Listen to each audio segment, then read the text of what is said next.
En este segmento vamos a continuar lo que ya hemos iniciado en la anterior. Vamos a hacer énfasis en lo que ocurre a partir de 1821, es decir, cuando se libera la región central y el puerto de La Guaira pasa a ser nuevamente un puerto fundamental como lo fue durante todo el periodo colonial, a través del cual pasaban la mayor parte de las exportaciones de Venezuela. Y en un segundo lugar, de Puerto Cabello. De modo que la liberación de la región central es un hecho trascendental para lo que va a ser la República de Venezuela. No obstante, tenemos que hacer una aclaratoria muy importante. Este concepto de República de Venezuela que yo acabo de indicarles es para una década posterior, porque en realidad en 1821 también se reúne el Congreso de Cúcuta y promulga la Constitución, que es una constitución centralista, y constituye una nueva república que está integrada por Quito, Nueva Granada y la antigua Capitanía General de Venezuela. De modo que estamos ante una nueva realidad y esta nueva realidad la vamos a llamar República de Colombia. No es el nombre correcto el de Gran Colombia, que es el más usualmente empleado porque fue difundido por algunos historiadores.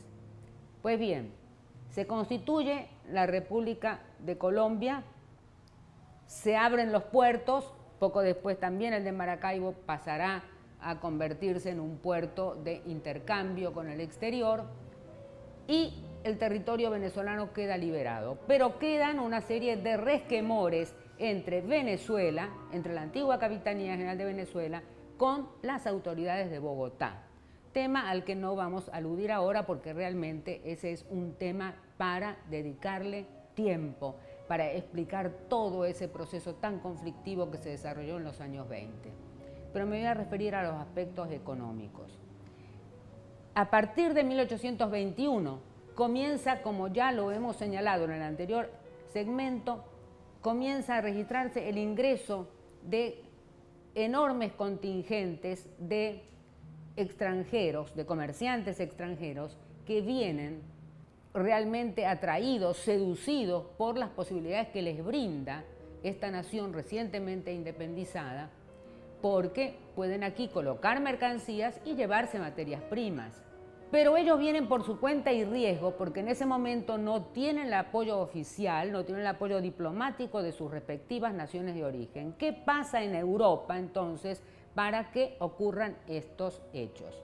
En primer término, en Europa, tras la derrota napoleónica, se habían constituido diversas alianzas. Una de esas alianzas fue la llamada Cuádruple Alianza, constituida por Prusia, Rusia, Austria e Inglaterra.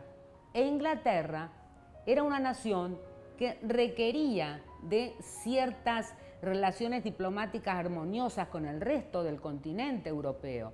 Pero al mismo tiempo los comerciantes ingleses estaban presionando para que de una vez por todas reconocieran la independencia de la República de Colombia o de otras colonias o de otras excolonias americanas para poder formalizar las relaciones diplomáticas con ellas y realizar un comercio fluido e intenso sin ningún tipo de trabas.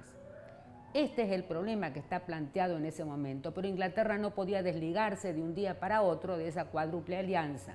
La administración de la República de Colombia, con Bolívar a la cabeza, asume una posición muy inteligente, que fue la de enviar a Francisco Antonio Sea como un comisionado, que en París, en 1822, proclama en un banquete en París que la República de Colombia no va a aceptar comerciar con ningún país extranjero que no haya reconocido la República de Colombia oficialmente, que va a poner trabas, en fin, y esta situación genera un revuelo inmenso en los medios mercantiles europeos.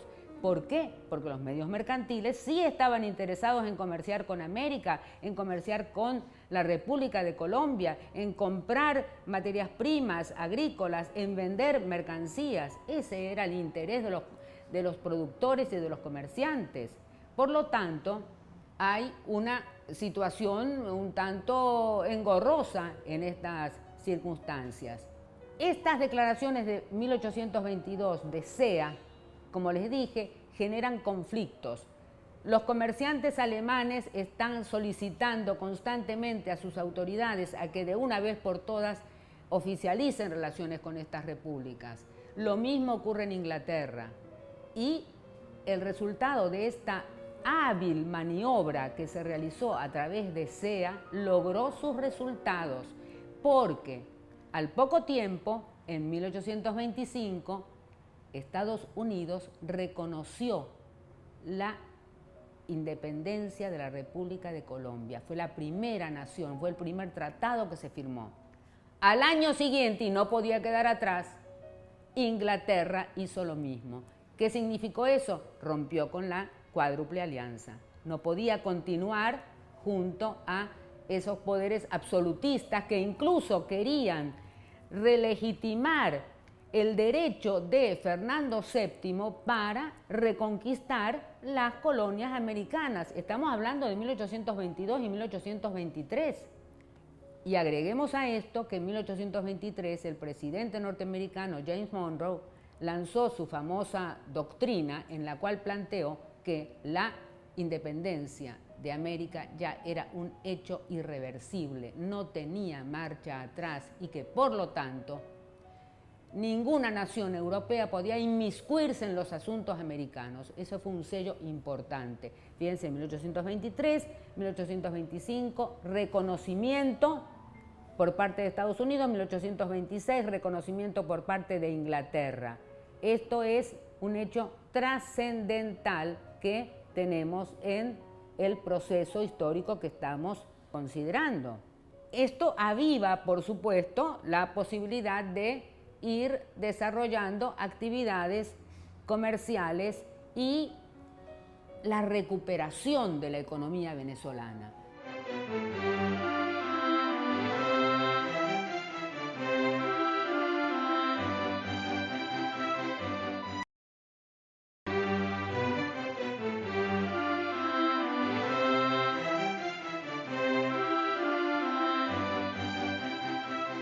La economía venezolana, como ya lo indicamos en el anterior segmento, estaba muy destruida, yo no diría devastada, a raíz de esos mismos comentarios que ya les he hecho sobre las divergencias, sobre el grado de destrucción de la economía. Pero es evidente que existían haciendas abandonadas, haciendas enmontadas, con los árboles de cacao que estaban totalmente en condiciones deplorables. Hay todo un conjunto de situaciones que era necesario modificar. Y aquí comienza a darse una tendencia nueva. El café, producto que ingresó tardíamente a finales del siglo XVIII, fue creciendo paulatinamente y en los años 20 comienza entonces a tener un papel cada vez más preponderante. Muchos hacendados, seducidos por los altos precios del café en los mercados internacionales y además también convencidos porque les podía dar rendimientos en menor tiempo, porque cada mata de café tenía un rendimiento mayor que el del cacao, producía frutos en menos tiempo también. Todas estas condiciones hicieron que la preferencia del café comenzara a ser cada vez más notoria, al punto que en 1830 el café pasa a ser el primer producto de exportación y deja atrás al cacao, que había sido el producto preponderante desde el periodo colonial. Este es un factor importantísimo. Un cacao que representa el periodo colonial, un café que representa el periodo republicano. Este es un aspecto fundamental. Y sobre la base de esta producción agropecuaria y sobre la base de papel de estos comerciantes extranjeros es que se va a ir formalizando todo este proceso. Sobre los comerciantes extranjeros, Tenemos casos muy emblemáticos, por ejemplo, y porque los conocemos hoy, por eso es que los voy a citar. John Bolton llega en 1826 con un cargamento, con harina, en fin, y toda una cantidad de productos que coloca en el mercado interno. Luego, más tarde, llega otra figura también muy emblemática, pero alemán, que va a ingresar hacia alrededor de 1830, viniendo desde San Tomás, la isla danesa. Esto hace que tengamos la presencia ya de comerciantes extranjeros de gran importancia, de gran envergadura, de gran peso. ¿Por qué los comerciantes extranjeros lograron insertarse de una manera tan exitosa en un territorio donde hasta ese momento había imperado el monopolio español? En primer término, vienen del exterior. Por lo tanto, o pertenecen a familias de comerciantes industriales, tienen contactos allí, hay una relación de confianza y ellos, a su vez, van a conseguir líneas de crédito en el exterior. Ese es un punto muy importante. Luego, conocen los mercados exteriores y conocen cuáles son sus necesidades, sus demandas, y todo eso es un factor que influye para que ellos tengan un éxito muy rápido. La producción agropecuaria venezolana de cacao, añil, tabaco y ahora el creciente café va a significar que poco a poco van a tener una influencia cada vez mayor en este aspecto en cuanto a la comercialización de los productos. Estos comerciantes entonces tienen el control, es el llamado alto comercio, es el que controla todo el proceso de importación y exportación.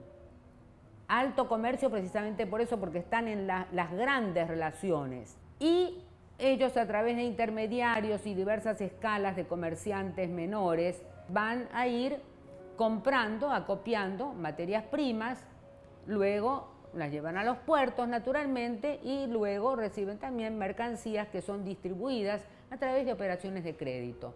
Ellos manejan el comercio exterior porque tienen capacidad para ello, porque conocen, repito, mercados y tienen la confianza para obtener crédito. Luego, estos comerciantes tienen también otra virtud, que es que otorgan préstamos tanto al sector público como a los hacendados, les dan avances, les dan préstamos. En fin, toda una serie de condiciones que van propiciando que se amplíe la producción, que se vaya expandiendo la producción. Y esto va ocurriendo a lo largo de los años 20 de una manera muy progresiva. Un elemento que quiero señalar, que me parece que es importante, se refiere a la situación crítica que se genera en 1825, cuando estalla una crisis económica mundial. Eran las primeras crisis económicas mundiales que se estaban dando en el mundo, en el desarrollo del mundo capitalista, que incluso los propios actores de la época no podían entender muy bien, no entendían por qué esas crisis económicas. En este caso, la crisis de 1825 fue producto de un exceso de préstamos que había otorgado Londres y que no pudo recuperar rápidamente y no pudo cubrir, por lo tanto, las demandas financieras existentes, y eso llevó a una debacle financiera mundial.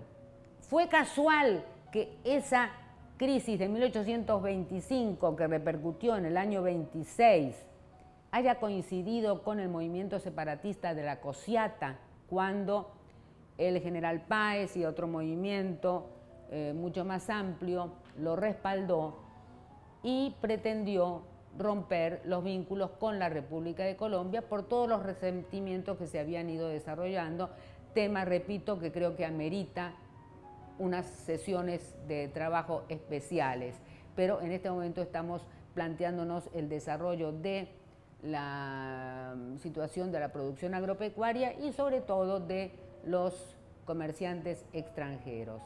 Pues bien, llegamos finalmente a 1830. En 1830 ya nos encontramos con que la República de Venezuela se ha constituido como tal, ha roto sus vínculos con la República de Colombia, que ya se estaba desintegrando Prácticamente pudiéramos decir que desde el comienzo esa República de Colombia estuvo resquebrajada, tuvo problemas porque no fue aceptada. Los resentimientos, vamos a decir, nacionales, regionales, fueron los que predominaron e impidieron la constitución y permanencia de ese sueño bolivariano que fue el de constituir la gran república que llegaría del Pacífico hasta el Caribe. Una idea extraordinaria, pero que lamentablemente no fue posible concretar por estas circunstancias. Entonces llegamos a 1830, en que se abre una nueva etapa, la etapa del café, con los comerciantes extranjeros ya consolidados, comerciantes extranjeros que ya se encuentran en una situación realmente de control político incluso y un poder económico bastante grande.